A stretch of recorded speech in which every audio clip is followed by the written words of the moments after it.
besties. You're currently watching The Vomitorium. You can support the show at www.streamlabs.com/Vomitorium Live. Enjoy the show!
into a big, big cacophony of moths any minute now.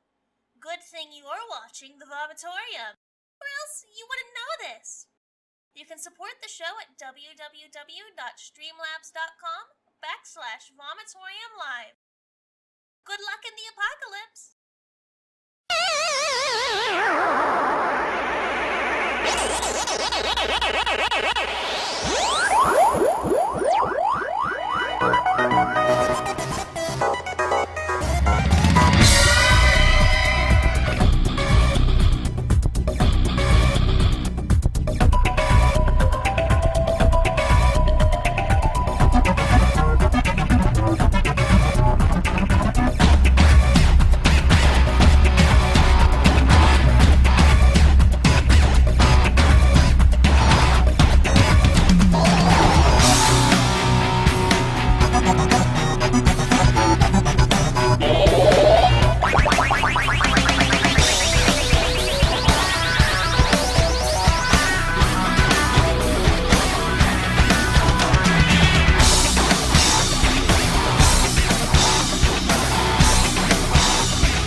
never replies to me. I don't, don't blame people because it's like you have 100,000 people potentially talking to you. I don't even know how he sees my stuff. He must just be chronically online. Oh, probably. That and you're verified, right? So like, you get filtered to the top of the feed. Oh yeah, that's true. But sometimes I'll reply to something you said like 8 hours ago, and he'll like reply within 5 minutes. Like the rest of us peasants that get buried in the avalanche of other things in the normal notification section. Yeah. Yeah, like, I mean, he acts like a small, account. Likes to see funny stuff and chat with people. Anyway, we are live. Welcome to Super Serial Showtime, everyone. As always, I'm your host, The Metal, and joining me is my co-host, Marsupial Gamer, who is on location today, as is the case half the time. But we've got seen me in 2 days. That's true. You haven't seen me in 2 days. We live in the same place. You just haven't been here. Anyway, we've got a very exciting show today because there was a leaked but officially surprise direct that they're like, yeah, there's going to be one, but we're not telling you when it's going to happen until like 8 minutes before it happened or something like that. Yeah. To talk about, there was a lot of interesting things, probably because they were stuff they wanted to get out of the way so they could have a fuller direct on the second dedicated towards the Switch 2. So it's like, let's just get all the games and stuff out of the way today. So we're going to talk about that. I was incredibly lucky that I didn't have to, but I chose to work all night at the office because when it popped up in my feed, I was like, oh, yeah, that was a good time. Oh, I slept through it. I had to watch it later. I would have sniped it if I had known it was happening, right? Because I said we were going to start stream sniping stuff like that. But it's like you can't schedule to stream snipe something if you don't know when it's going to happen. Yeah, I had no idea.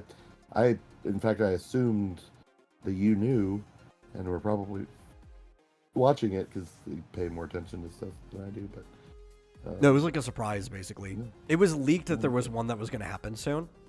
But everyone's like, nah, whatever's going to happen, they're just going to crunch it into the Switch 2 Direct. But yeah. What's funny is that I had heard rumors, and I don't know if it's pretty sketchy, that the Switch 2 is coming out in early April. And it turns out now they're just doing a Direct in early April. Yeah, I think we talked about this because those rumors have been around since the Direct was announced. It's like, were they rumors that just came around from people mishearing things? Because that's how a lot of rumors start too. It's like they very clearly said that April 2nd was going to be the Direct like 6 months ago.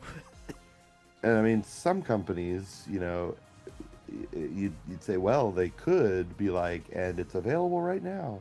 But Nintendo never does that. That's never happened. Yeah, they will, like, it's a game.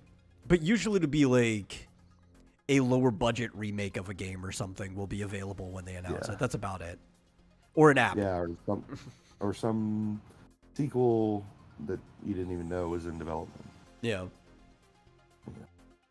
Which, that is part of the news. We will get around to all of them. There was an app that was made available today. And more. And so, if you guys are watching either now in the present or later on in the VOD, please share this out now. Actually, that's more of an order. Go share it out now. But if you really like the show at any time, consider giving a donation to us at streamlabs.com/vomitorium live. I do keep a note for future episodes in case you're a VOD watcher. And we'll get into it. I don't know if we really want to have it on in the background. I know sometimes we do. But I don't know. Half the time it's distracting. I don't know. Can you do like background rather than just like full screen in front of us?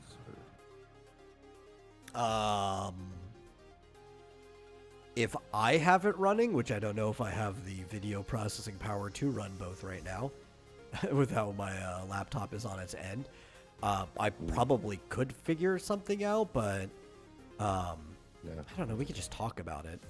I mean, you have watched it, Yeah. right? Like it was on your phone, but you've seen the whole Well, thing. apparently, I guess because it was an hour long, Yeah, okay. I missed like the last, um, 15, 20 minutes. But yeah, but I did see the I thing. think it was that only came- like half an hour long, wasn't it? Like the original stream might have been an hour, but Oh. they always chop off the loading feature afterwards. Right. Oh, sorry, I misread that. 36 Yeah. minutes. Anyway, I missed the last 6 minutes. Oh, okay. Yeah, so we'll or I get just to it. wasn't paying attention. Maybe. But I do have Nintendo.com. We get straight from the source. We don't have to go to some stupid like third-party news site or whatever where somebody might mess everything up. They do have a list of every single thing that was revealed in the Direct. So I have that in front of me.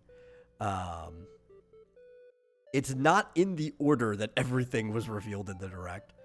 I can tell just from looking at it.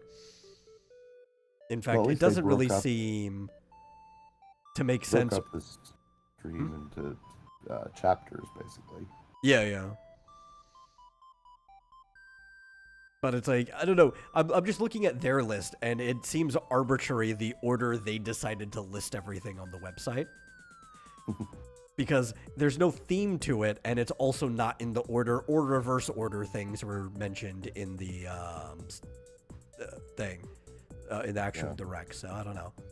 Well, on the Direct site, on the YouTube page, they actually have it all listed in order, with bookmarks.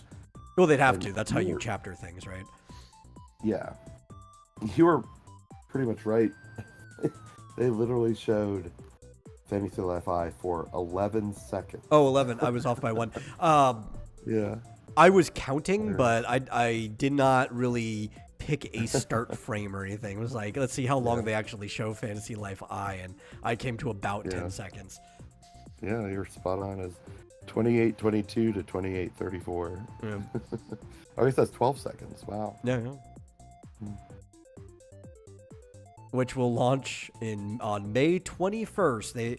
If it's an Better. official title, like a date given in the Nintendo Direct, if it doesn't come out then, even yeah. Nintendo's going to start yelling at them. Yeah, like, I don't know if is it available now? Because for a while, it's been available for pre-order for everything but the Switch. Well, it should be. I mean, if they put an official date release, even if it wasn't previously available for pre-order, like the Best Buy employees at the headquarters will just like mark it immediately. Like, well, we've got a date, so we can start taking pre-orders anyway. Yeah. You know what? Their search is awful. You put in Fantasy Life I, and it comes up with all this Final Fantasy stuff. The girl who steals time. But hey, there we go. That started us off. The first announcement we're talking about is Fantasy Life I. Aren't you excited that it finally has a set date? Oh my gosh, so excited. You know what's funny? The Nintendo site for it still says April. That's not right. Yeah, definitely not. I'm excited, but I guess it's better not to have more than 12 seconds. I don't want it spoiled. Yeah. And it's not the first trailer it's gotten, right? Like, this is just more of a confirmation thing squeezed in with a bunch of other smaller and indie titles. So, Yeah. which you could find that section very easily on the Direct, looking at the chapters, even just visually, because there's like everything else is long, and then there's this one section about 2/3 in where it's just a bunch of small chopped up chapters. Well, apparently, an hour after the Direct, you want to watch this? There's a minute and 11 seconds of more Fantasy Life. Yeah, I mean, you're interested, so if you want, we can. Yeah, let me.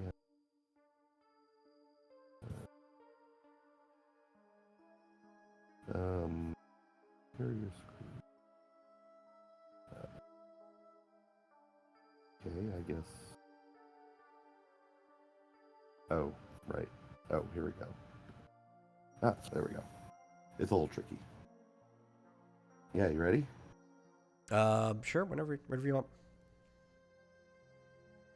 Up there. Talk about the one thing that was only on for 12 seconds.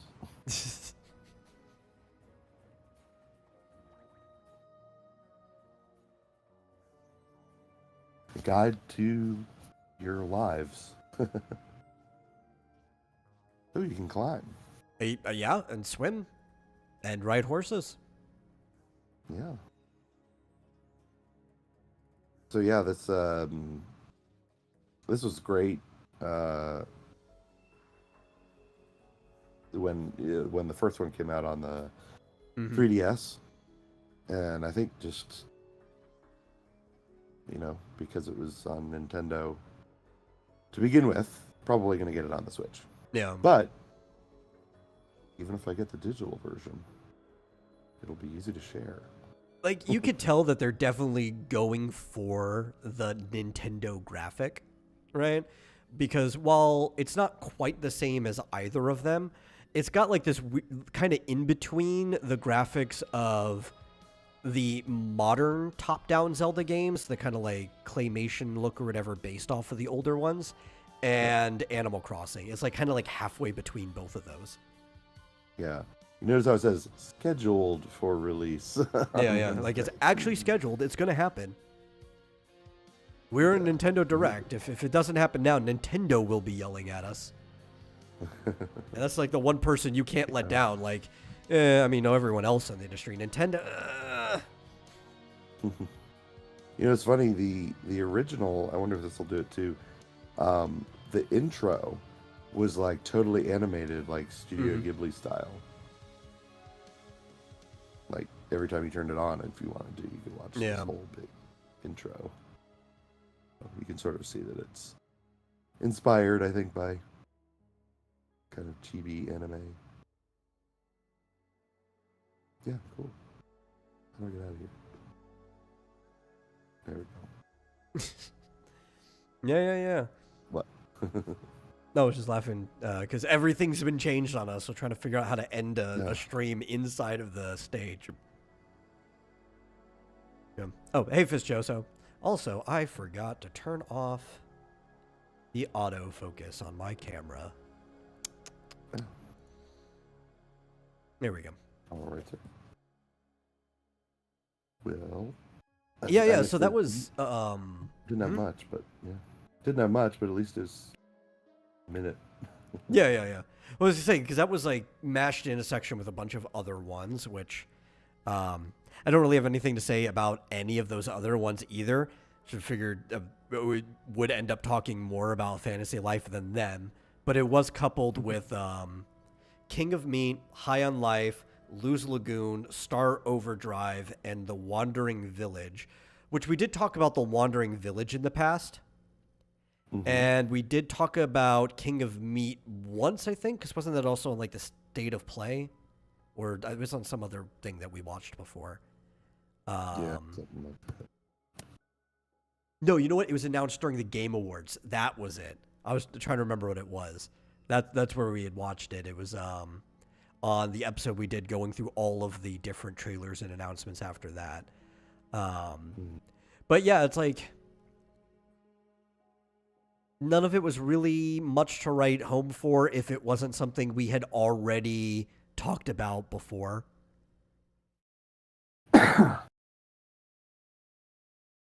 In that brief section. Obviously, there's plenty to talk about in the other sections of the video.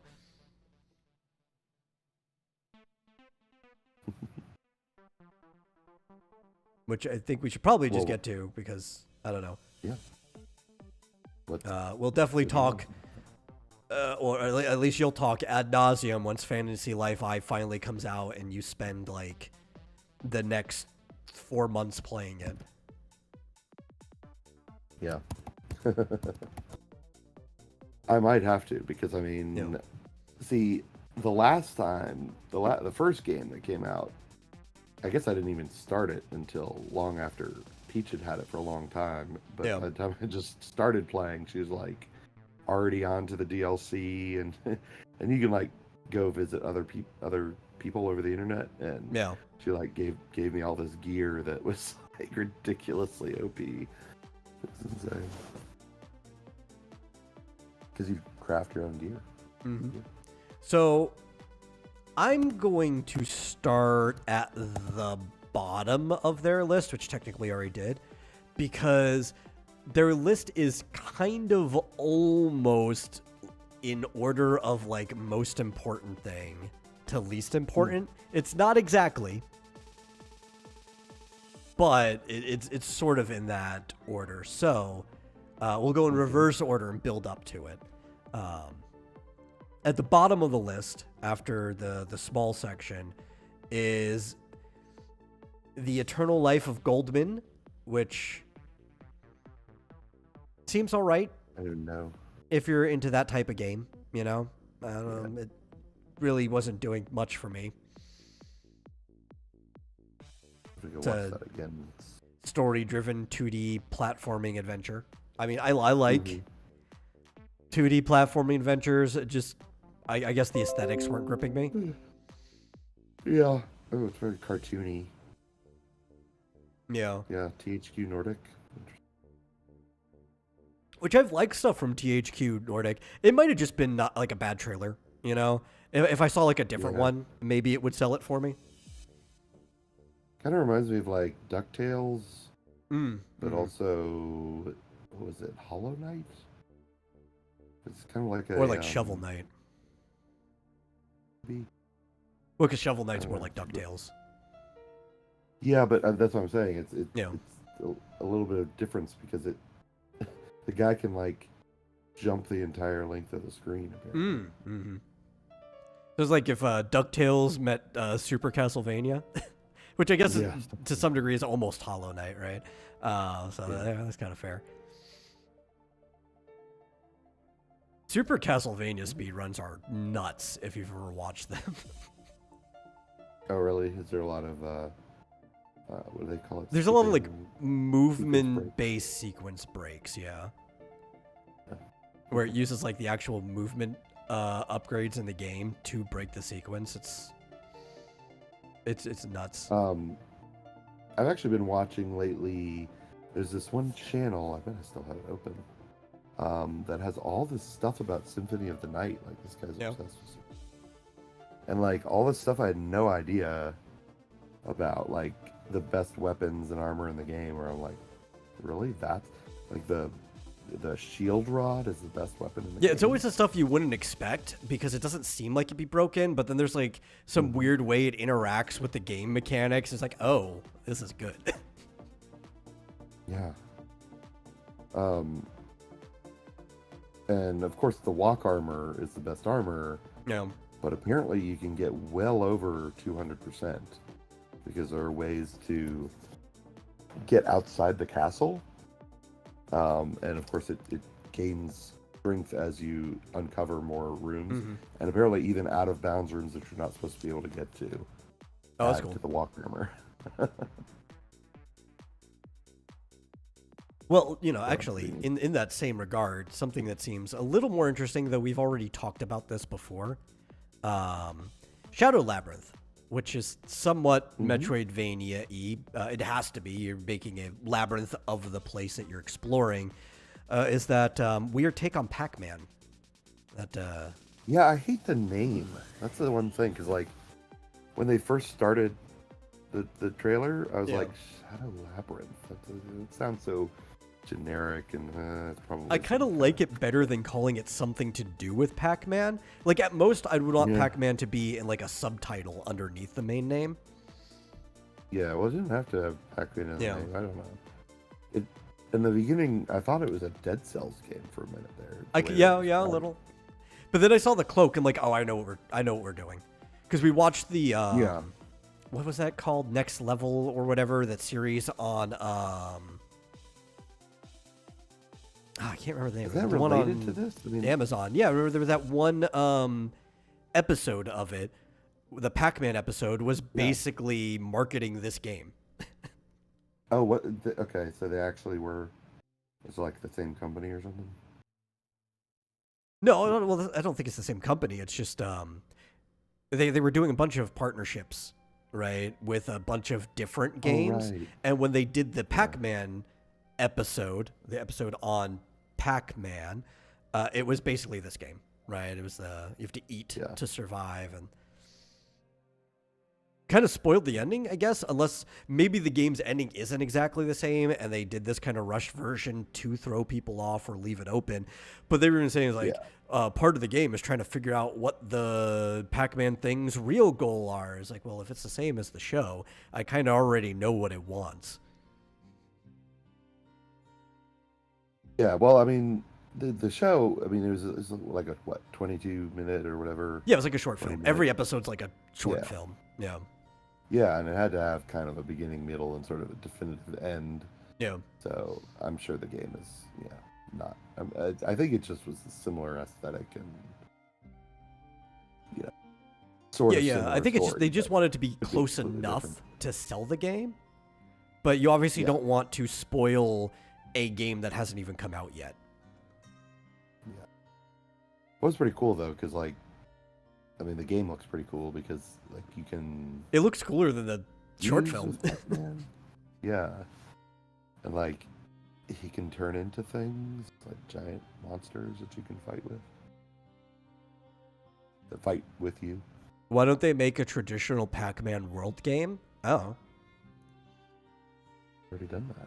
they've ported the old Pac-Man world recently, and with like a remaster as well. So maybe, I don't know, just, people need to buy the remaster, let them know that there's interest, and maybe they'll make another Pac-Man world, you know? Like, you gotta show them with your money. Plus. Mm-hmm. Of course, downloading it on PS Plus isn't exactly showing them. No. Go actually buy the game if you want another one made. I thought that was fun. I actually played through the first couple levels. Yeah, I played the the original version of it a long time ago, but it's been a long time. Yeah. Pac-Man's like the There are a only couple thing things. at Bandai Namco that really gets proper attention outside of licensed properties. That and Tekken. Oh, wait. Tekken also gets a lot of attention. Aren't they the publishers of Elden Ring? Yeah, but even the attention for that, I think it's spotty, right? Like when it comes out, every journalist is talking about it. But then, like, outside of the die-hard Souls games are the best games, there are people that will try to get everyone to play it. People forget about them, you know? Yeah, I guess so.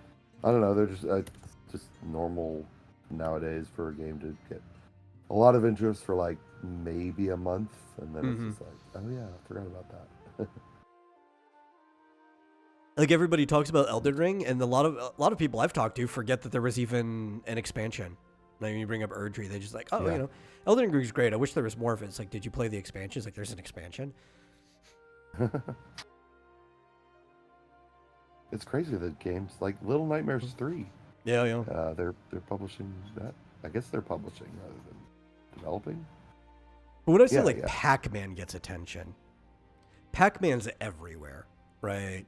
And it may not seem as much about that just because, like, if you only play on, like, a console. But if you go to an arcade, you see a plethora of Pac-Man. You'll see, like, giant 4-player Pac-Man machines and stuff. They're always putting something out with Pac-Man because it's their baby. Of course. Like You know, Namco wouldn't even be a company. There's a second DLC for Elden Ring, you know? Yeah. Nobody even talks about it. That Bandai Namco had several games actually. Oh no, they have a bunch of like they do the Tekken, the Soul Calibur is another big one from them. Like they have a huge roster. They've got RPGs. I mean, they had several games in this direct. Oh, in this direct, yeah.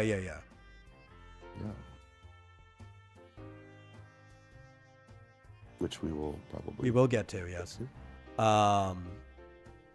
Well, we have the next thing on the list is a collection of Gradius games, the Gradius Origins. So if you're into Gradius, good franchise. If you like those traditional like curtain fire type games, you can get into it. Yeah, Bullet Hell. Is that? Yeah. They are kind of the same category. Bullet Hell is, I think, like a subclass of that category, where it starts to get hectic. Which the later Gradius titles do, I think, fall into the Bullet Hell category, but you wouldn't necessarily call the earlier ones. But yeah, that's just shooter, flying shooter kind of thing. Yeah. You would call it curtain fire because you get a curtain of fire coming at you. Yeah. I used to love Gradius, but man, it was hard. It's got 17 versions of 6 different arcade games in it.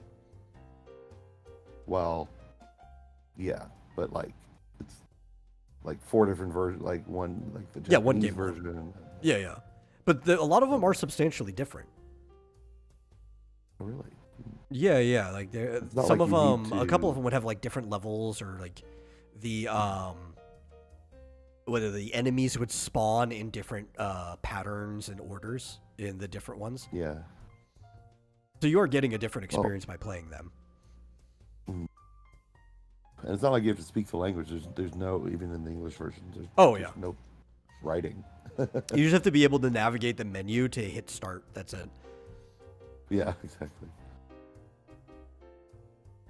But yeah, that was kind of the first, well, that or R-Type, like one of the first shooter games where you really had to like just be constantly moving and like shooting things before they, like you said, like a curtain of things coming at you and you have to like shoot through them.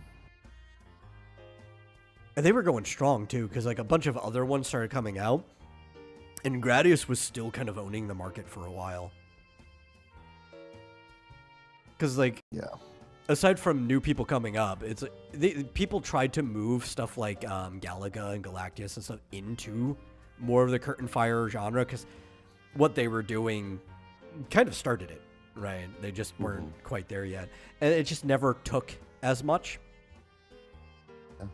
My favorite curtain fire / bullet hell game, because these ones are a lot harder, is the Touhou, or Toho, which is Project Alice, and that's the one with the little cute girls that fly around and fight other cute girls with magic. How do you spell that? Touhou, Toho. Or people will write it short for Touhou, with like the number 2 and the HU. Oh, hey, Dillard. Said he's digging the song. It was like a Zelda remix, I think, was just playing. I wasn't really paying too much attention to it. Yeah. Huh. These don't look like that kind of game, but... Oh, yeah. Like, if you want to see, you need to type in, like, the boss name. You want... Oh, who was the boss of it? Was it Alice? It might have been. Alice in Perfect Cherry Blossom was the name of the game. And that should show you the boss screen, and you'll see there's just stuff everywhere. I'm looking at New World came out in 2023. Oh, yeah, they've expanded into other genres and stuff. You want, like, the classic stuff. Okay. Because they've been running since the 90s. My favorite was, I think, number 7 was Perfect Cherry Blossom. I think that was the best one out of all of them. Yeah, it's kind of combining a visual novel with, like, stages where you're fighting bosses.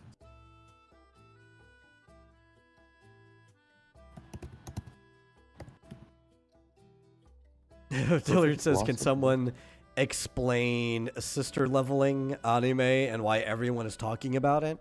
I don't even know that much about it, nor do I want to. But, God, I wish you would have asked that on the Monday show. We're here to talk video games today. Which, actually, we're on the wrong screen. I just noticed that. I'm not going to blame him. Uh-oh. We've been on the Super Serial Showtime screen. I misclicked. We're supposed to be on Game Central Junction. It's not Dillard's fault. I had the wrong screen up. Oops.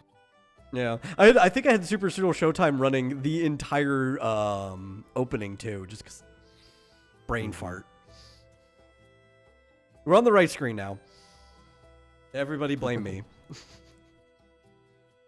I'll just say to Dillard, if you want to learn about that stuff, follow Chibi Reviews on X.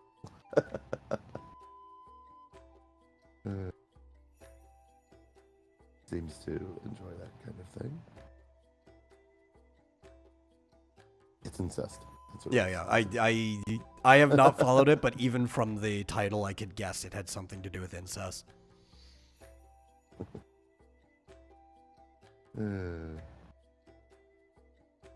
It's funny, like it's just like, ugh. I know it's like it's this. Well, we talked about it when we were watching. We shouldn't. We don't need to talk about this today. Sorry. But I mean, I'm not against having the discussion, but it is better for the other show, even if we did have it. Or I can talk to you about it later, Dylan. Or not. Yeah. I'm not into that. I'm not either. You know, it's funny though, It's just a brief tangent, People. because like incest is like a common fantasy. It's mostly among single children, or like people who have no Oh, yeah, of siblings, course. which makes perfect sense, right? Because it is something that falls directly into the world of fantasy. Yeah. Yeah, because I have 3 sisters, and ew. Yeah. Like, gross. Or even like somebody who's really close to their cousins, right? Like I have no sisters. I only have brothers, but I have like a lot of really, really close female cousins, and I don't find incest stuff appealing at all.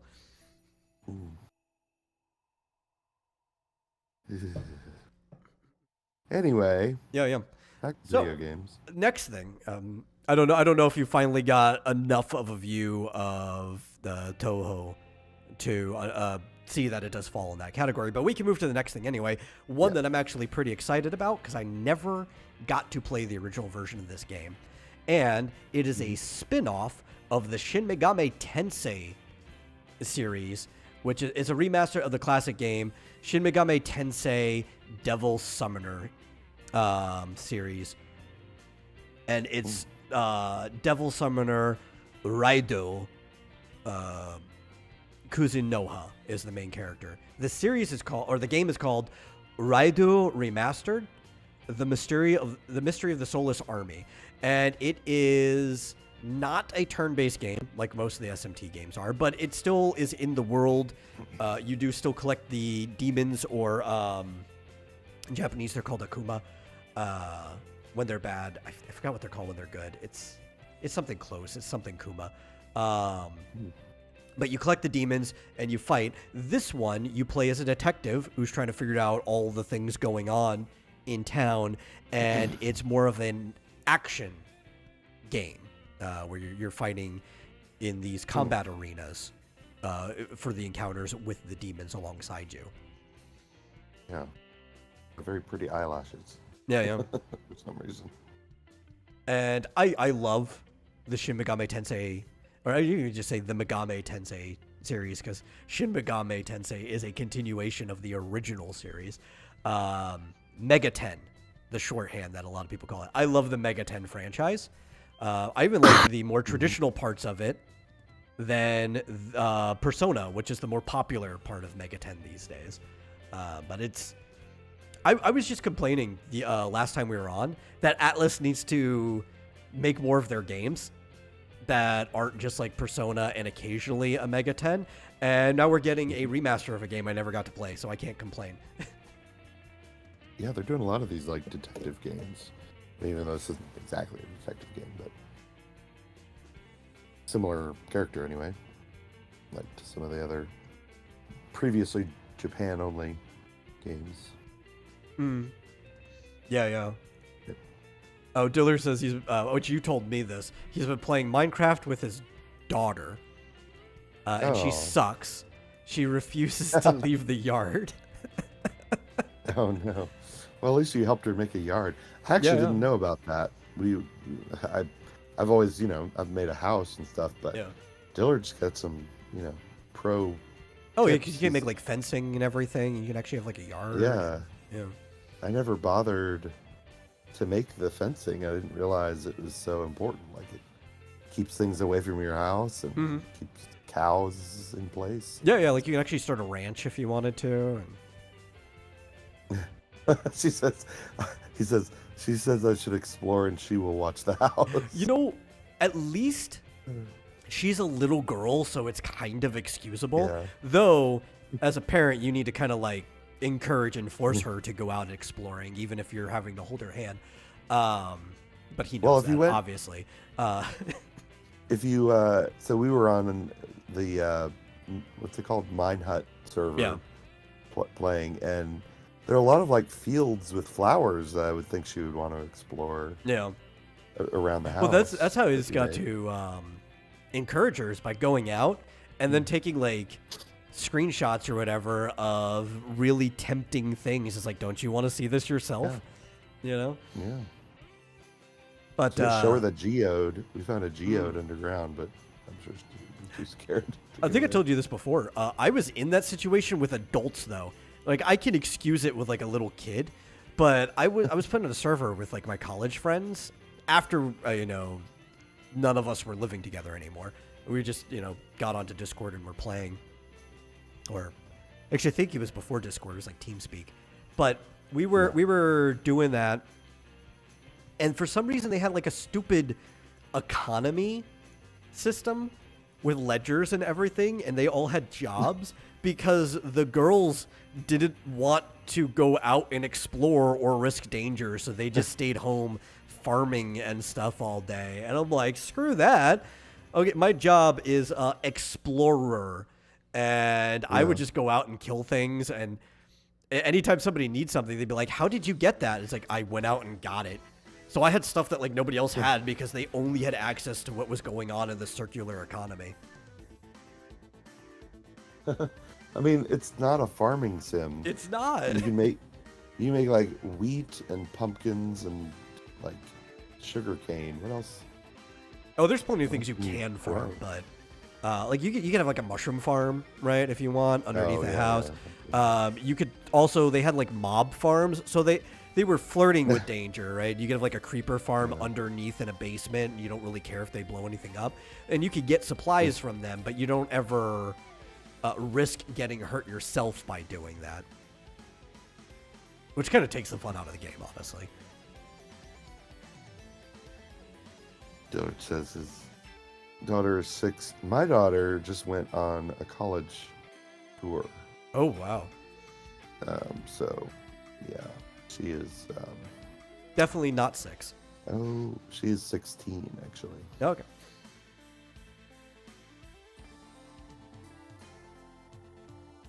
Yeah, like I'd excuse a 6-year-old for being too afraid to leave the yard. Okay, Yeah. it's when you've like grown women who are holding back like most of the guys on the server too. Because I think two of the my college roommates were playing into the economy system because I think they were like dating the girls on the server or whatever. Like, and it was like, whatever. I'm just gonna go do whatever the fuck I want to do. You invited me to this server. Yeah. How many times did we die? Yeah. Well, when I was playing with Oh, Dylan, you it was like, said, as long like- as you're not in the hardcore. Yeah. Oh, yeah. He can tell you, I don't care if I die and lose all my stuff. Yeah. I mean, okay. We'll keep playing and get it back. Yeah, like, as long as it didn't fall in lava or something, you just go find your stuff again. Yeah. I fell into a, there was like, I don't know what you call it, mine, like, tracks, mining car tracks, underground, and there was like a hole that I didn't even see, and I fell in there and was immediately surrounded by like 3 zombies, and I was like, oh shit, how am I gonna get that back? That stuff back. Died like 8 times in a cave in an hour. Yeah, that's normal. Yeah, I did too. If you're not flirting with danger, what's the point, Yeah. Well, then we found enough iron, we just like covered ourselves in armor. Yeah. Yeah. We're fine now. You got to get that diamond armor, Yeah. Which, Well, yeah, iron we seems to be harder to find, but diamond seems easier than it used to from just watching people. Like, it's still rare, but it seems slightly less rare than it used to be. Yeah, like I I think I found a little bit within the 3-hour time limit that we had, and I don't remember ever finding it that fast before. But Dillard's pretty aggressive. He's just like, "Hey, let's go down the bedrock and see what we can find." Like, already? We don't have any weapons, or we have like stone swords. Oh, I was the same way. Because when I play those games, a lot of people play them because they just want to be creative, and that's fine, right? But go into creative mode if you're going to do that. They just want that to be their easel. Me though, I want to play a game. I want to do some gaming, right? So if you drop me into like Minecraft or Terraria or any game like that, first thing I'm going to start doing is like dig a hole and get into danger. Yeah.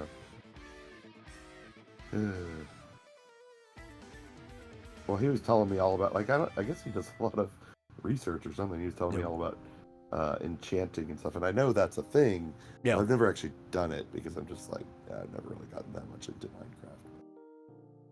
He's like, oh yeah, and you use your levels, and you have to get this stuff, and you do this thing, and and then you farm skeletons, like you create a skeleton factory, so you can just level up fast. I think you mentioned that. Yeah. I was always wondering what the hell the levels are for. Now I know. I don't even like Minecraft, and I know all this. I'm just around way too many people who like it. Anyway, where do we leave off? This game seemed kind of fine. I don't know how I feel about it yet, but it could be cool. I don't know the series, right? I haven't played either, and that was the No Sleep for Kaname Date from AI, the Simium files. Okay. Yeah, and it's part of like a series. The announcer kept calling it I, but they were also talking about how he had an AI in his eye. So it's like, are you sure it's supposed to be pronounced I and not AI? It's capitalized. I don't know, announcer. Maybe somebody gave you the wrong direction here. But who knows? But it's kind of like a visual novel-y puzzle game. Yeah, it's kind of confusing because, like, they started off with this girl trapped in a room where she had, like, 3% oxygen left or something. Yeah. And then they mentioned something about this, AI hologram, something in his eye. And I was like, wait, is the girl from the beginning the one in his eye? But no, that's the one that you see to rescue her. Like projected into his passenger seat as the AI. Yeah. It's like a cyberpunk kind of a... Yeah. Definitely very, very cyberpunk. Yeah. But it's puzzles and stuff. Pretty cool. Yeah. I don't know. Could be cool. Maybe I'll see more of it. I couldn't tell how I felt about it one way or the other just watching it. Artistically, like, I like the art style. I mean, I could give that a compliment. Yeah, it looked pretty cool, but I don't think it's my game. Yeah. It's my sort of genre. After that, we had Witchbrook, which also doesn't really look like a game I'd be interested in. You could play up to like 4 players co-op, but I don't know. This is one of those ones I wasn't paying super close attention to. Yeah. I would say like pixel art. Yeah, like artistically, it looks fine enough. I could see some influence from other games in it, but it's like I just don't think I'd have fun playing it. Oh, it reminds me of Graveyard Keeper. Do like summoning circles. You know who makes this? Wait a minute. What? Okay, Chucklefish. Which I think was is that the original publisher of Stardew Valley? I have no clue. Could not tell you that. Yeah.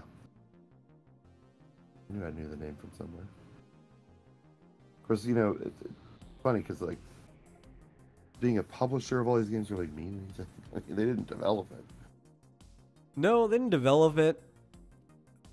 At least in the past, like being a publisher did kind of mean something because different, like studios, the Topra, the actual publishers used to have like a consistent voice to the type of things they would give money to, right? Like you knew if you were going to either Squaresoft or NX before their merger, that you're probably going to get some type of RPG out of it, whether it was turn-based or action, just because that's like what most of what they made were. Yeah. Right, but those are independent studios. They become a publisher, and they still kind of continue to do that, even working with smaller studios after that. But now they do anything, right? And you have like Blizzard used to have kind of a voice to the stuff that they would publish after they became a larger studio. And it would be kind of similar to the stuff that they made when they were still just a small, only Blizzard. And almost every studio that became a publisher ended up going in that direction, where they kept their studio's voice for a while, and then it's like, well, money, who cares? Mm-hmm. Yeah, I mean, if you think about it, like Bandai Namco publishes Elden Ring, but From Software actually developed it. Yeah. It has nothing to do with Pac-Man, so it's like, what? Or like all these anime games, like the Shonen Jump ones that Namco puts out. That's kind of almost a voice. Is like, yes, we get every single Shonen Jump series game and get an adaptation, but it's like they don't make them, right? They are the license holders in the video game department for that. They have a deal with Shonen Jump, so they go to third party companies like Dimps makes most of the Dragon Ball stuff.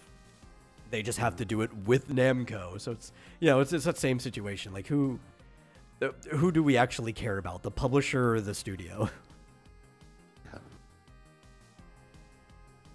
Chizo mentioned that he made a crafting table in Kenshi. That game looks pretty cool. Yeah. A game that looks cooler than Witchbrook, the next thing on the list. Everybody's Golf Hot Shots. I love cartoony golfing games. They're all fun. Have you ever seen What the Golf? No, I have not. I've hilarious. seen Golfing with Friends. I haven't seen What the Golf. Yeah, I think it was there's a streamer that does almost entirely Super Mario Maker. Oh, okay. Like that's his whole deal for years and years and years. But he played What the Golf, and it looks hilarious. I mean, I always loved Mario Golf, which obviously evolved out of the NES Open Golf, right? Like that just eventually became the Mario Golf franchise. Mechanics are still the same. It was also the mechanics for most golf games. Like everybody kind of evolved out of NES Golf. Wasn't it? Yeah, it was just called Golf, right? Yeah, it was. I believe the box and some of the Virtual Console redos will say like NES Open Golf, but the actual game's name is just Golf. Yeah. Here, I want to share this. Yeah. Again, if I can figure out how. Oh. You got it? Yeah. Actually, let me go back. Yeah, I see myself again. There we go. Can you see the screen? No.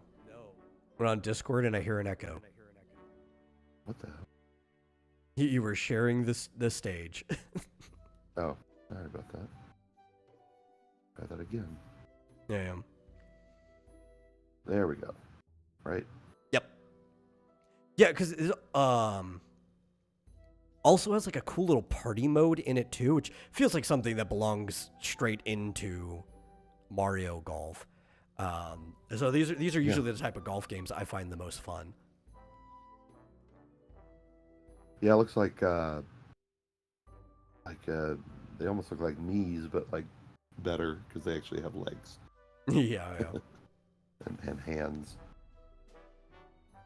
Dillard called you a boomer, probably for the technical issues. You try using Discord on a Mac with a single or screen. at all, because they keep changing everything. But yeah, it looks fun. I like the Confused and scared. characters. I didn't play the original Everybody's Golf. This is a follow-up, but it looked fun. I just never got around to it. Yeah. It was definitely better than, I'm trying to remember the one. There was one I used to play on DS all the time. I think it was probably called like Top Shots Golf or something like that. And it had very realistic characters, and you could unlock outfits and pieces for it. See, that's Dillard right there. Go to. Oh yeah. But this is better. I don't really like playing games with very realistic looking characters most of the time. I kind of like something that's a little more cartoony, and that fits my vibe. There's some certain games that I want to actually show video for. Show. Yeah. But, Diller says the best football game is NFL Blitz, of course. Best basketball game, NBA Jam, also, of course. And best golf is Hot Shots. And then one's a little more debatable, but it's definitely up there. But like, obviously, you can't even debate the first two. It's like NFL Blitz and NBA Jam. There's a reason like they're the best. What about Double Dribble? Nah, Jam's got it. Best ice hockey game, Blades of Steel. This is best baseball, Ken Griffey Jr.'s Home Run Derby. Maybe. Not played that. Sounds good. It probably is. I'm going to give them it probably is. And my other ones are just out of bias of playing them too much. I really, really like Super Batter Up. I think that's a really good game. But that one's probably better. So the one who actually said Batter Up? Yeah.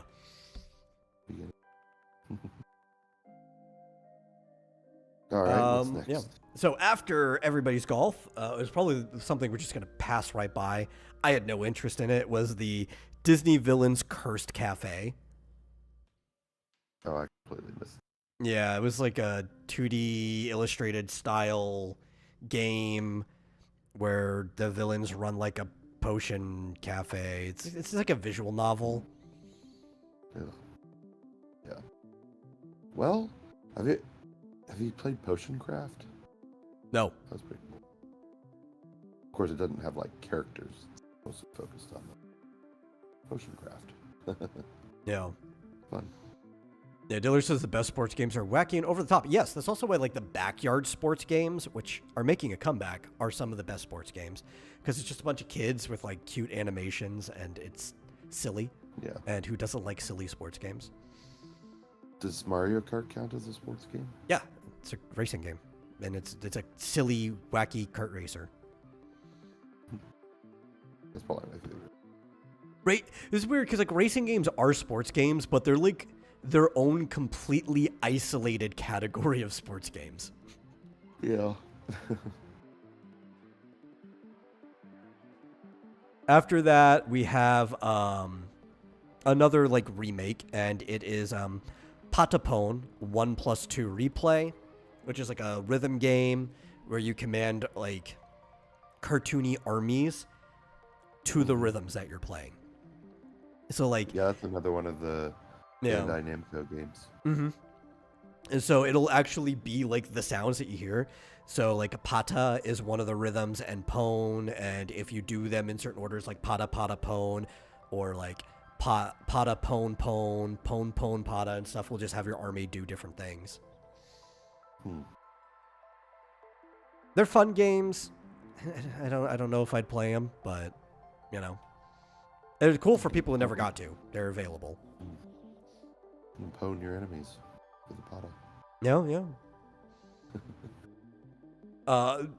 Actual hype game, but we already knew it was existing. This isn't the first announcement for it. Rift of the Necro Dancer, which is the new part of the Necro Dancer franchise. This one kind of has like a Guitar Hero look to it. It doesn't exactly play like it, but it plays more like Guitar Hero than the previous entries in the franchise did. So, you know, you could throw it in that type of game. It's like there with Stepmania or DDR type of like things are coming down at you and you do stuff to the rhythm. Yeah, I was gonna say it looked like a cross between Guitar Hero and DDR. Yeah. Though I can't find it in the list for some reason. What is it called? Rift, Rift of the Necrodancer, yeah. And one of the cool things on it, they were showing like, oh, we look forward to future DLCs. They were hinting off, and they showed Peppino from Pizza Tower in there, which Necrodancer has always done stuff with other indie games, but it's like, oh, cool, Peppino. The aesthetic, they should do like a crossover with Friday Night Funkin'. Yeah, they probably should. You know, if Friday Night Funkin' ever actually comes out. Because as it is, only the demo of it or whatever, the free version on Newgrounds exists. The game hasn't come out yet, so. Really? They've got like multiple chapters. Yeah. So they're updating the Newgrounds version over time or whatever, and then there's going to be more things. I've never received my copy of the game, and I heard the full game isn't out yet. So. Oh, yeah. What is it? A Kickstarter or something? Yeah. It's a Kickstarter. And I backed it. So when the full game is ready, we're like all like 42 weeks or whatever it was supposed to be, I forget. I'm going to get a digital copy of it emailed to me. Oh, there's going to be 42. Yeah.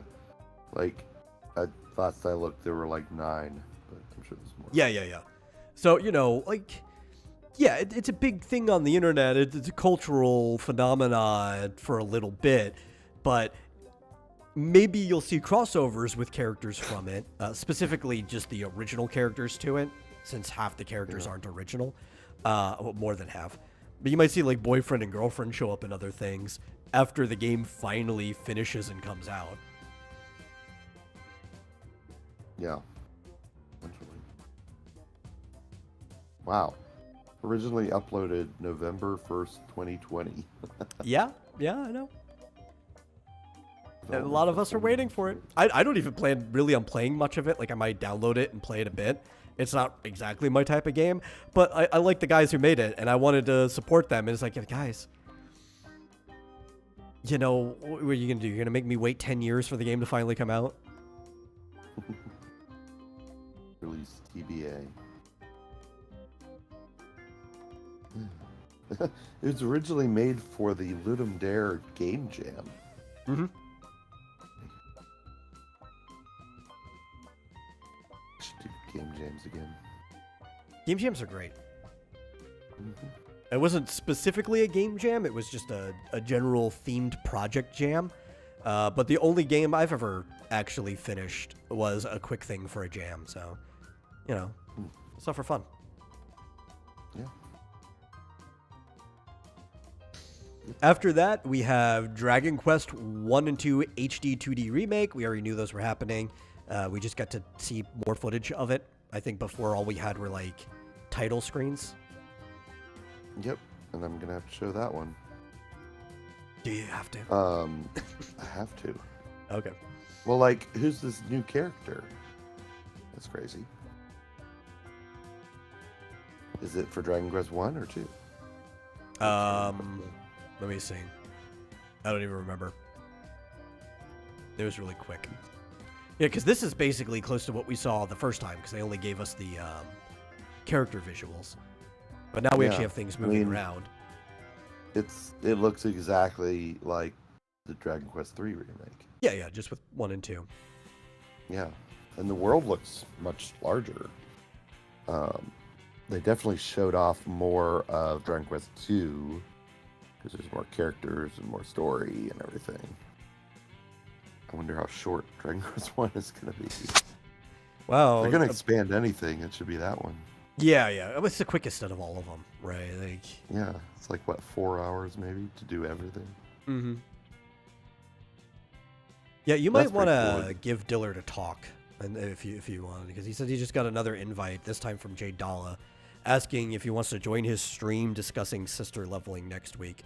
Like, I think off stream sometime, like, you just need to get in there and have a sit down with him.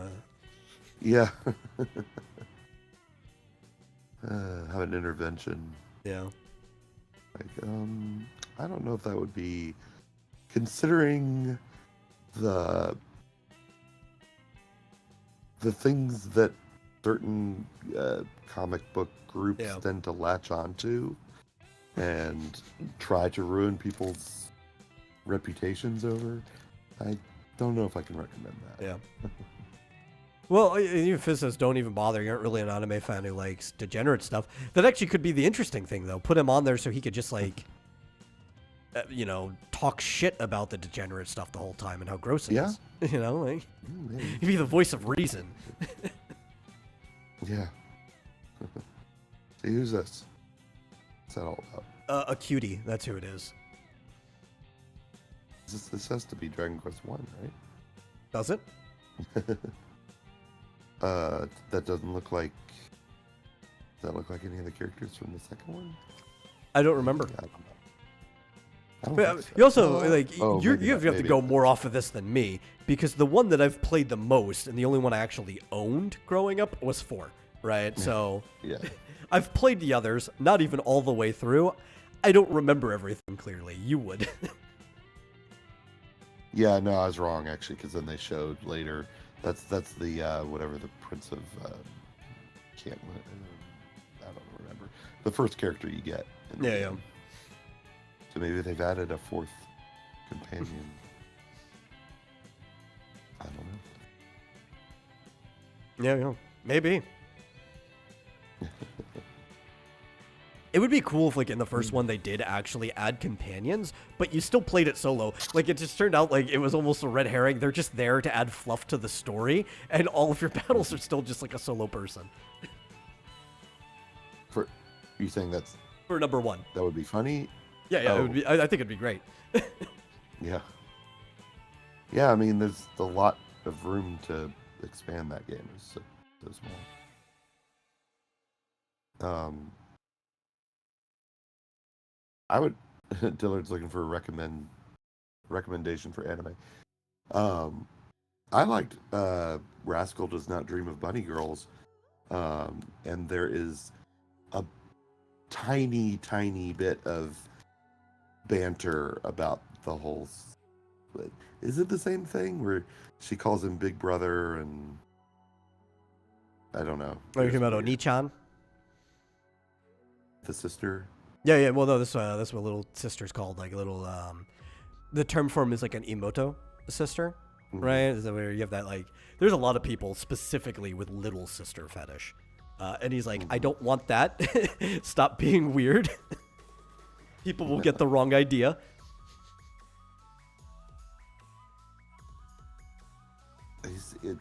Dillard did not like.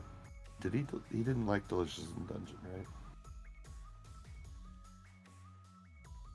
No, he did not. He liked my other recommendations. Anyway, that's on Monday. We'll talk about that. Yeah, we'll talk about that then. Yeah, what was the other one? You told him to watch Free Run, right? I think he liked that one. Yeah, he loved that one. What are the other ones? Has he watched Full Metal Alchemist Brotherhood? I don't know what he's watched.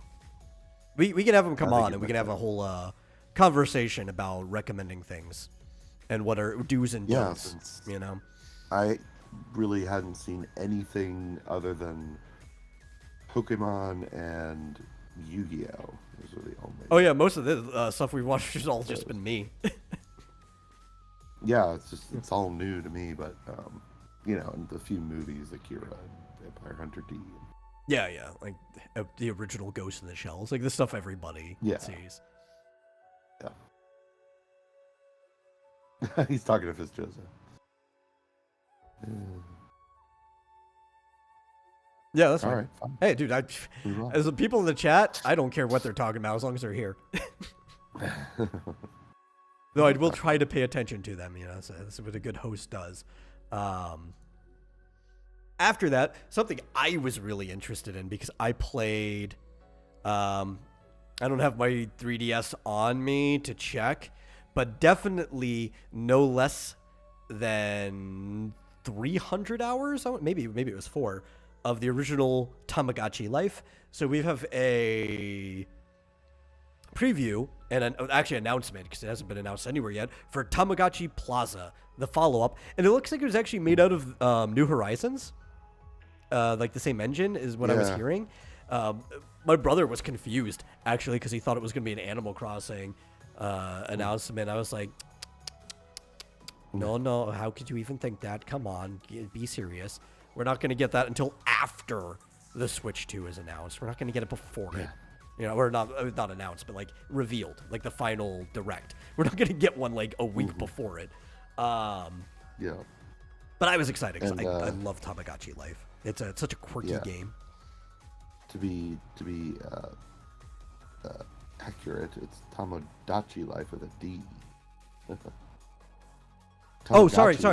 I'm in the wrong. I'm hitting early. Tamagotchi Life is later. That's why I said it wrong. There's also a Tamagotchi Plaza. Yes, we're in the wrong section. Tamagotchi Plaza is for the critters Tamagotchi. I had gotten them mixed up in my head. Because Tamagotchi means friend. That's the thing translates to my friend life, right? But this is Tamagotchi, whose name is similar because it was modeled after the word for friend. It's like a play on words. It's like those little keychain things that you... Yeah, those were... I actually never got into Tamagotchi. Yeah. I was more into their other branch, Digimon. Man, I was getting so excited. We'll get to the thing I'm excited soon. It should be coming soon, but I'd completely switched the games around in my head. Yeah. I was like, wait, what are you talking about? But apparently, for those who do like Tamagotchi, they do have over 100 of them that you can engage with. I don't know how many you can actually pick, but pretty much all the popular ones that you've ever known will be there. And it has local 2-player co-op and versus modes. So, okay. Not sure I understand what that game is. Yeah, it's going to be very similar, but it's going to be kind of closer to Animal Crossing than Tamagotchi Life will be. Because you do go around and there's this big plaza and there's things to do, mini games, all kinds of stuff. But do you play as one of them? Or? Yes, or at least at a time. It kind of looks like you're switching around which ones you play as. Oh, okay. As you can tell from my voice, my hype immediately went lower when I realized which game we were actually talking about. Don't worry, we'll get there. It's not that far away.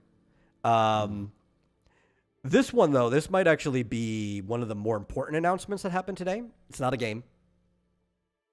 It's the virtual game card kind of system that Nintendo is rolling out. Which... That's pretty fucking cool. It is... I saw a lot of people complaining about it. But most of the people I saw complaining about it were pirates. So... they're not happy with any form of DRM, but the way they're looking at it, they think this is an additional form of DRM. And in some ways it is, but in other ways it's actually less than before, right? Yeah. Here, let me... I think it's great. Yeah, so basically what it does is it treats your digital game the same as if it was a physical cartridge. It even... More or less. Obviously, it's got certain parameters to it, but it's telling the operating system to treat it like a cartridge so it can only be in one system at a time. But because it's being treated like a cartridge, you can actually send it over between devices and even share it temporarily with other members of your family plan. Well, like, I don't see any downside. Right now, you can still only... I mean, so the reason they say it's a downside, and it's still very convoluted, which I'm going to explain why they're stupid, is because technically, before this, you could just install or like put your user on as many other systems as you want, and as long as they were playing with your user, anybody could play your games, because you can only have one main device where any other user can use it.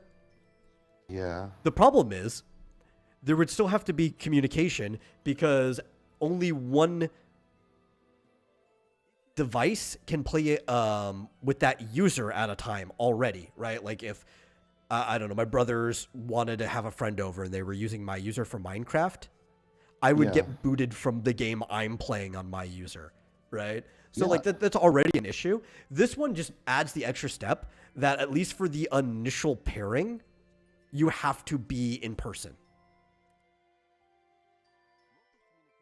Yeah, which is pissing people off, right? So you can't like do it across the internet with a friend in Connecticut or something like that, you know? But like you can give, correct me if I'm wrong. Yeah. I still wasn't clear on this part. Like you can permanently give a game to someone else, right? Like, no, I not bought the permanently, as far as I sure? can see. They said when you loan it, it'll be on their system for 2 weeks before returning. So then you could just like loan it again after that. But it's like taking out from the library. It returns every 2 weeks. That wasn't clear to me because they said something about lending games to people in your family for 2 weeks. Yeah. Wait. So the other thing, they were talking about if your user's on 2 different devices, you can move it to the other device, but it's still your user. The lending thing is between different users who are on the same family plan. Oh. So you can't... Okay. But I thought with this, though, could... the device no longer has to be your primary device, right? Because you could set up to 2 different systems to trade between. Your user could be on, like, say, I don't know, Peach's device, right? And you could just put the game on there, on your user, and she could still play it, as long as your user's there. You don't have to lend it or anything. You don't have to worry about the 2 weeks. You just moved it to a different device that your user's on. You can do that now. Well, no, now if it's not your main device, she still has to play on your user, right? If you do it this way, she could play on her user. You just moved it to the device. Even if you're not in the same family? No, you do have to be in the same family, I think, regardless. Right? No. You don't. If you're using your user, you don't have to be in the same family because your user's on there. That's all that matters is that your user's there. The family is only if you want to loan it to a device that your user's not on. Okay. And then that one will return 2 weeks later. Okay, so you can move it to a device that you have a user account on, and it can just be on there from then on. Yeah, until you switch it back. Like, you have to manually do it yourself. Yeah, or I guess if you get your user removed, presumably it would default back. Yeah. So anyone with an account can play it on that system, which is a little better. Yeah, that's slightly better. Yeah, it's confusing. So. But I mean, I just think being able to loan things between the family, even with like a 2-week limit, is already cool enough. But like you couldn't lend it to them again. Yeah. Right? You could just be like, hey, the 2 weeks are up. It's like, okay, here you go, and I'll lend it again. That's fine. They just want to make sure that nobody's abusing the system, I think, with the whole 2-week rental thing. Yeah. See, I thought you could literally just give them to anyone. At least not the way they described it so far. Yeah, I guess not. But it is going to basically facilitate moving all your stuff to the Switch 2. Dillard asks, what if I'm bored of the game and I want to just sell it outright to Marsupial? They don't currently have the system for you to sell a digital game to somebody. I don't think they're interested in having a system where you could resell a digital game to somebody. That's not in their best interest. Yeah, since I wasn't paying super close attention, I thought that might be a thing with this, but apparently not. You know, maybe if enough people bother Nintendo, it won't be the best way, but they might add a system like that with a middleman, right? Where it's like, oh yeah, sure, you could sell it, but we get like 10% of the cut or something. Yeah, or just for $5 you could just give it to them. Or, that sounds like something Nintendo would do. Yeah. With a $500 a year plan, you can give your games to anyone you want. At least within the family, they should give you the ability to permanently transfer ownership of a game. Yeah. But we'll see. It's a very new idea, and obviously this is something they're doing in advance for the Switch 2, right? Like, it works with the old Switch, but they're getting it ready for the Switch 2. So maybe it'll develop more into the lifespan of the next system. Mm-hmm. Yeah, of course, you could always transfer your stuff, at least with like the 3DS or the DS. But you basically would transfer your basically your entire device, like everything that's on it. So yeah. I assumed there would be a way, but this kind of, I don't know, makes the animations cooler when you get a new device. Yeah, it's also going to be difficult when you have different iterations or different consoles, right? Like, what are going to be the limits? We'll find out with the Switch 1 and the Switch 2. Maybe they'll treat it like the PlayStation, where PlayStation 4 and PlayStation 5, even when they both have PlayStation 4 games, are treated so different that you can have you can have a primary PS4 and a primary PS5, and one of them doesn't cancel the other out or something like that, right? So there's no overlap. I would hope that's how the system works, but you never know with Nintendo. Mm-hmm. Yeah, I don't know if it's going to be... I mean, I guess it makes it easier because, like I said, when you would upgrade your DS to your 3DS or whatever, you basically... I think it was just all or nothing. You'd basically say, okay, this is my new primary device. Yeah. I'm transferring everything else. With this, it seems like more like you can have both and say, I'm going to transfer my games one at a time, only as I want to. Well, I mean, I think that just comes with the fact that we have multiple users now, right? Yeah. The Switch kind of sort of already did that, but it was more of like a re-download state. But obviously with the 3DS, there was only one user on a system, so if you moved everything over, it was basically just moving the admin for the operating system over. It's like, we only let you have the one. Yeah. Of course, then I just jailbreak it. And whatever you want in there. But I'm sure we'll find out a lot more about this as it comes out because it's not available yet. That one, I think, is said late April. Yeah. There'll be a hardware update or a hardware system update. They're not going to go in and actually update your hardware. And I feel like they were trying to make it look like that. Remember that time when Xbox was trying to do the always online thing? Yeah. That horrible thing they had to walk back. PlayStation was like, here's how you trade games with a PlayStation. Here. The thing is, I always find that funny because if you looked at the patents and all the preliminary stuff for PlayStation, they were planning to do the same things, but Xbox just happened to announce it first, so PlayStation could silently walk it back without most people knowing and kind of use it as a marketing advantage. Yeah, like pretend like they were going to do it too. Yeah. Well, I'm glad we talked about that so I understand it a bit more. Yeah. Otherwise, we're probably going to have a conversation about it off stream when we saw each other later anyway. I feel like, now how does this damn thing work? It's like the night we were trying to figure out how sharing games on both the Switch and Steam worked. We just spent like half an hour looking at it. Yeah, it's so damn confusing. Well, up next is another thing I'm excited for, because it's been way too damn long. We have another entry in the Rhythm Heaven series called Rhythm Heaven Groove. I love Rhythm Heaven. I mean, Necrodancer is a good rhythm game. I'm not going to talk about that, but it's one of those better uses of a rhythm game, kind of like the Donkey Kong Jungle Beat or whatever, where they actually use rhythm as part of the gameplay, which we had two other games in the Direct today that does the same thing.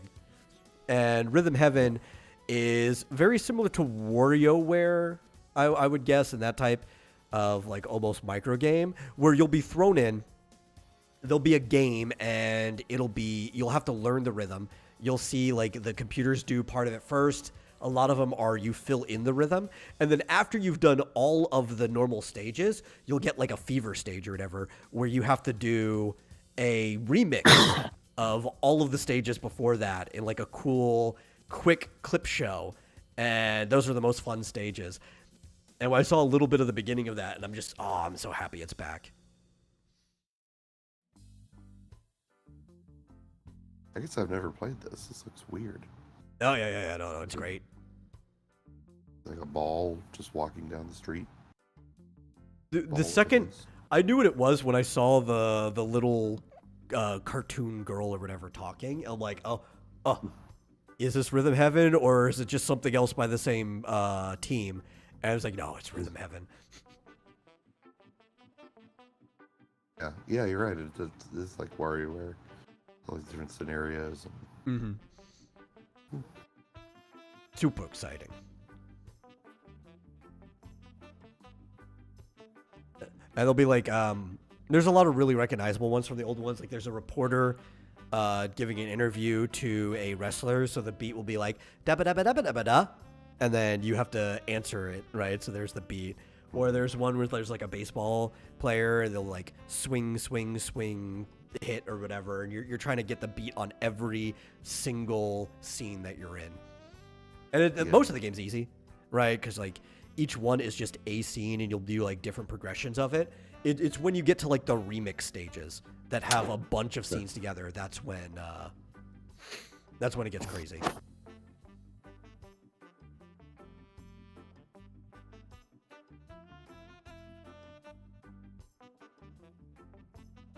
But yeah, good stuff. After that, we had Saga Frontier 2 Remastered. Had some footage for it. That's a game I already knew was coming out. But I think this was the first footage we got for it, so that's pretty cool. I don't know. I don't know if it's been anywhere else yet. Yeah, well, Saga Frontier 1 Remastered is free on PS Plus right now. Yeah. And it's a little different than I expected. It's a bit more futuristic. Mm-hmm. But you still fight slimes and stuff, though. Normal RPGs things. Yeah. Pretty much. I do like the Saga franchise. It is one that I've been wanting to play more. Since it's on the system, I'll probably go... Like, I've played the original Frontier many, many moons ago. I've never played 2, though. Oddly enough, yeah. In 1, at least in the remake, you heal between battles, right? Mm-hmm. Like, you're just automatically back at full health. Even if you have a character that, falls or faints or whatever they call it, swoons, they're back up to full at the next battle. Diller says Saga Frontier 2 looks meh. It's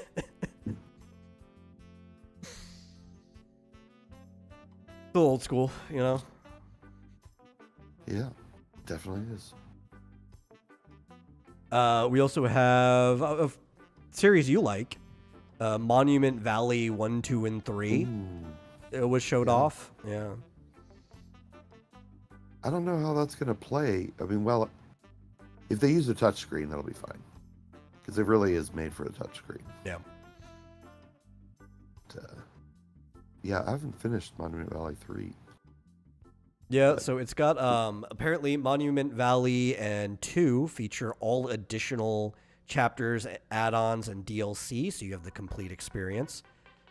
Yeah. And yeah, it says 3 is a fresh entry for newcomers, including dynamic sailing mechanics. So, I mean, it did just come out very recently, right? Yeah, it's exclusively on Netflix. Oh, yeah. Yeah, you have to have a Netflix account to get it. I think. It might be on Apple Arcade, but yeah. I think. Actually, I'm looking at it. I thought I had all the DLC, but I guess it's been a while. I don't remember if I played all these levels or not. But it's kind of a puzzle game. It's very easy. It's the point isn't there's there's not really any challenge. Well, there's a little bit of if you have trouble with 3D spatial.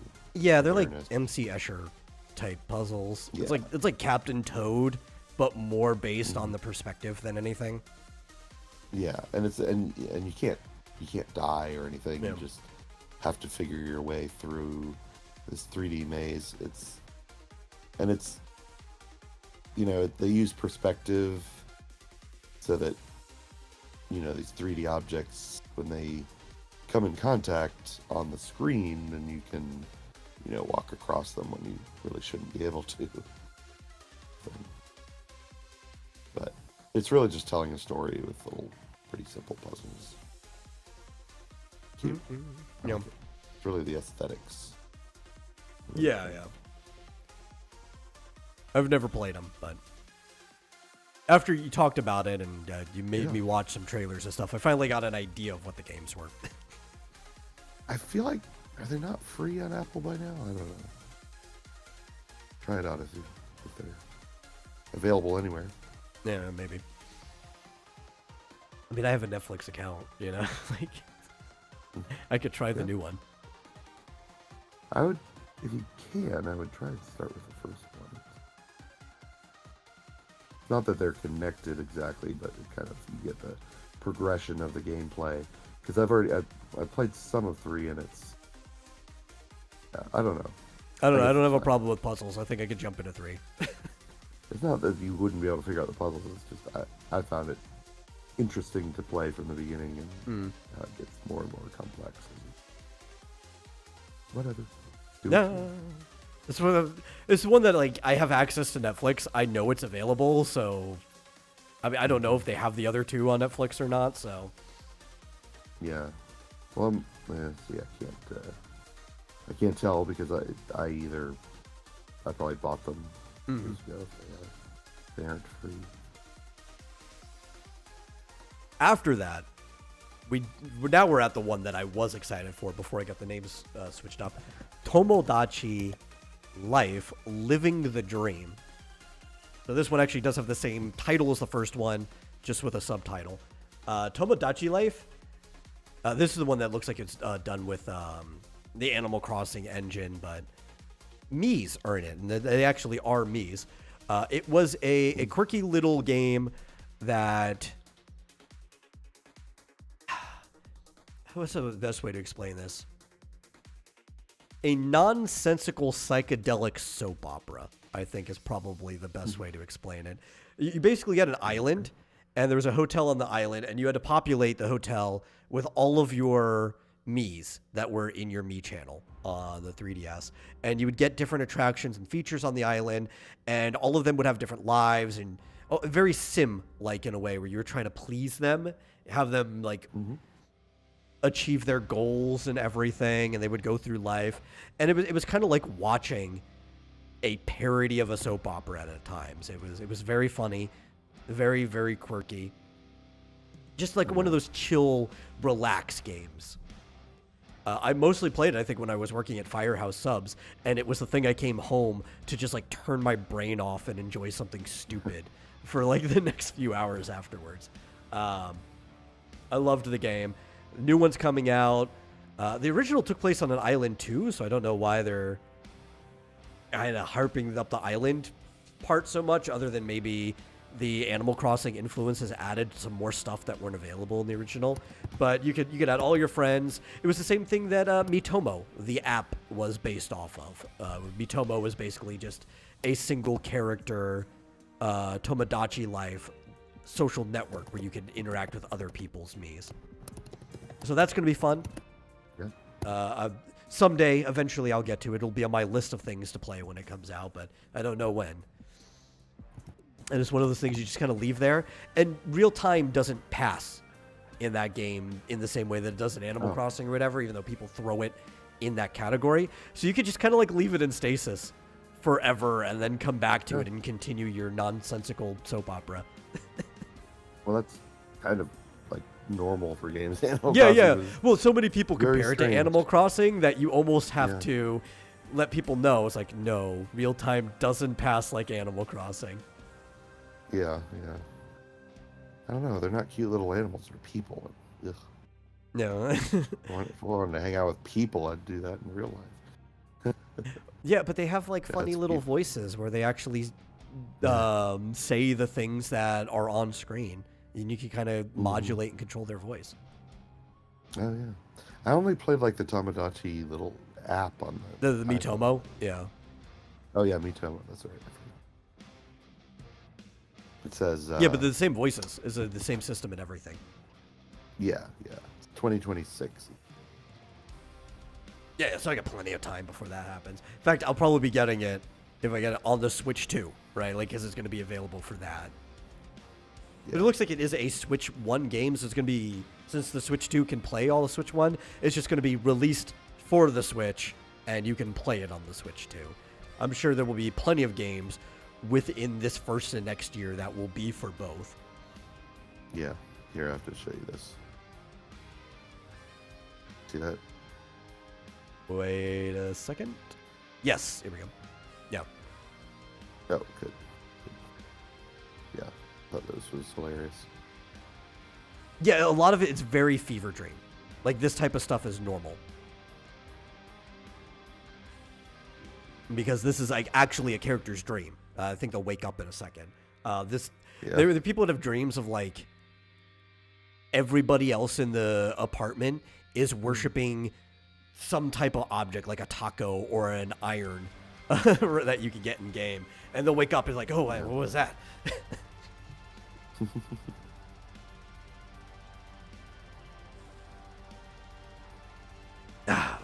It's a Kino game, right? Like, it's one of those things where you either get it or you don't, and if you don't, it's like, you just don't get it, man. You just don't get it.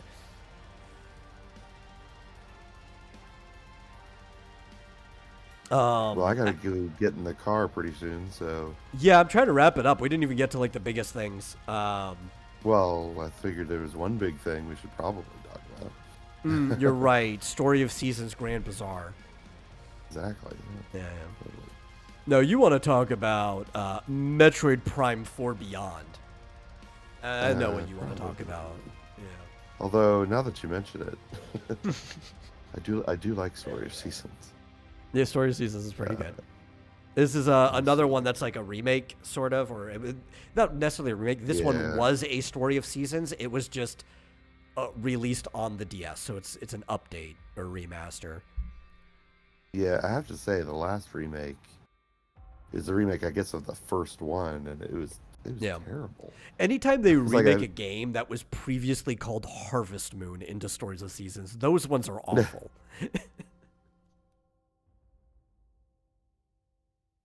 All right. Yeah.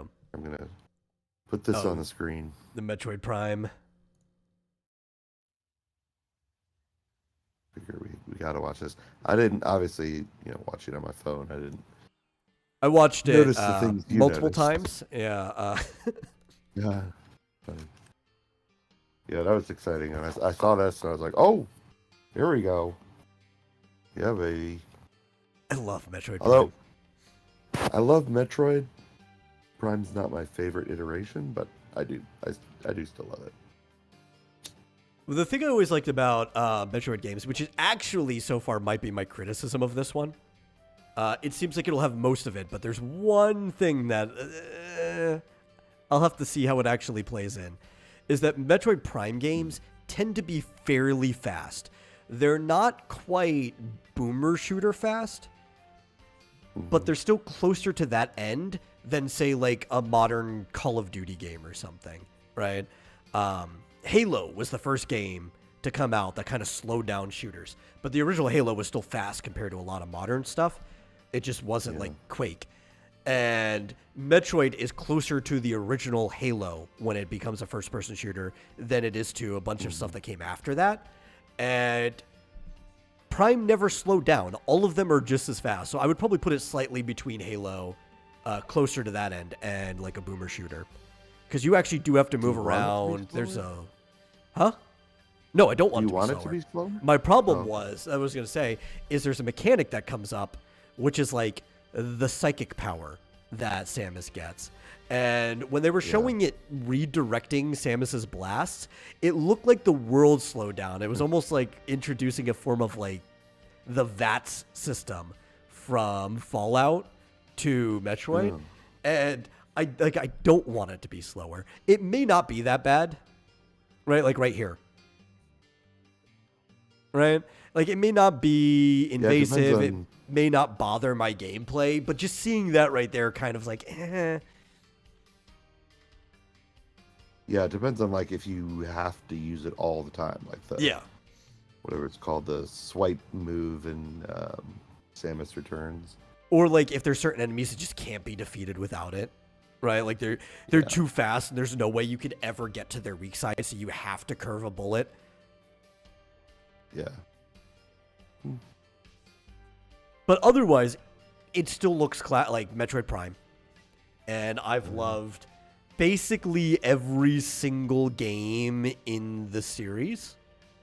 With, well, honestly, my favorite one being the most unknown and hated one, being Hunters. God, they need to just do a remaster of Hunters for like the Switch. God, but They do a remaster of Other M. I'm going to not say anything about that.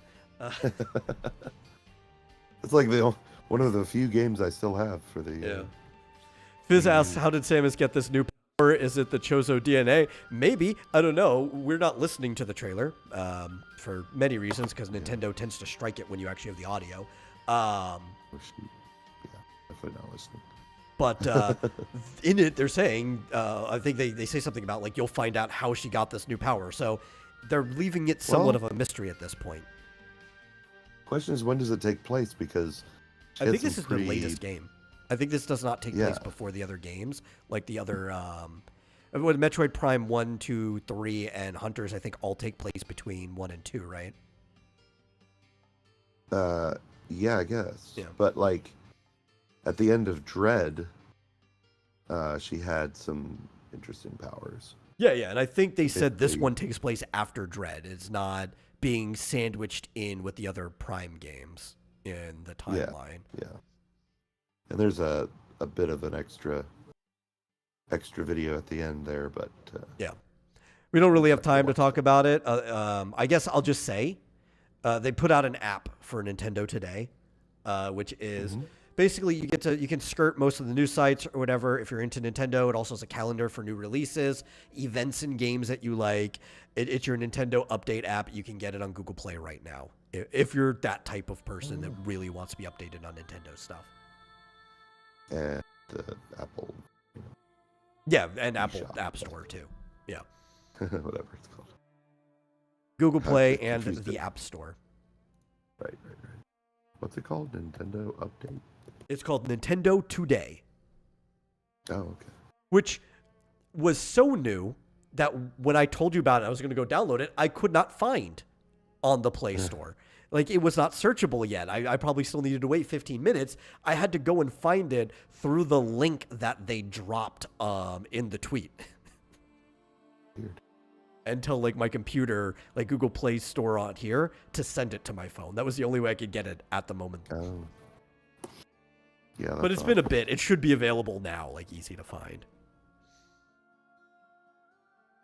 Cool. Yeah. But that's the show. Thank you guys for showing up. I guess I'll see you later for the first time in a couple days. So thank you all for watching. If you enjoyed the show, please, for the love of God, share it off with somebody else. Bring more people in. We'll have a good time. And if you really enjoy the show, consider giving a donation to streamlabs.com/vomitoriumlive. Link below really helps us out. And we'll see you guys no later than Monday. See ya. Hey, there's Abigail in front.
take it back, make it go real slow, yeah, yeah, yeah, you know the way it goes, break it down, take it back, make it go real slow, yeah, yeah, yeah, you know the way it goes, break it down, take it back, make it go real slow, yeah, yeah, yeah, you down, take it down, take it down, take it back, make it go real slow, yeah, yeah, yeah, you know the way it down, take it. My name is Potter Paul, and I'm here to rule them all. My name is Potter Paul, and I'm here to rule them all. My name is Party Paul, and I have a plan to rule them all. Fuck! My name is Party Paul, and I have a plan to rule them all. Fuck! Pussy!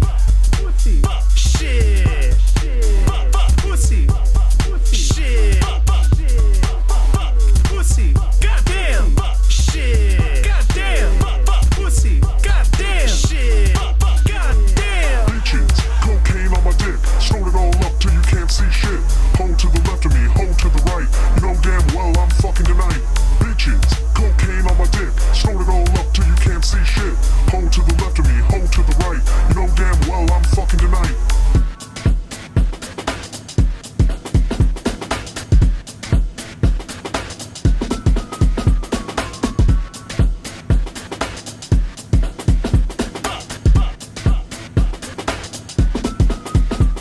Goddamn! Damn! Damn!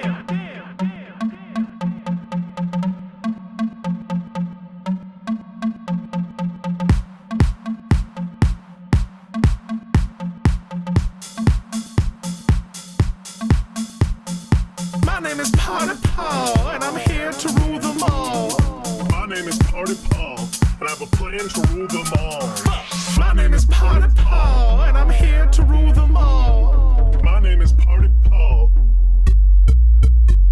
Break it down, take it back, make it go real slow, yeah, yeah, yeah, you know the way it goes, break it down, take it back, make it go real slow, yeah, yeah, yeah, you know the way it goes, break it down, take it back, make it go real slow, yeah, yeah, yeah, you know the way it goes, break it down, take it back, make it go real slow, yeah, yeah, yeah, you down, take it down, take it. Bitches, cocaine on my dick, snort it all up till you can't see shit. Hold to the left of me, hold to the right, you know damn well I'm fucking tonight. Bitches, cocaine on my dick, snort it all up till you can't see shit. Hold to the left of me, hold to the right, you know damn well I'm fucking tonight. Fuck! Man, you stepped on my fucking Lacasse. Fuck you. Do you know what fucking frat I'm from? Sigma Omega Alpha. I'm gonna fuck you up, dude. I'm gonna get Todd to fucking fuck you in the ass, bro.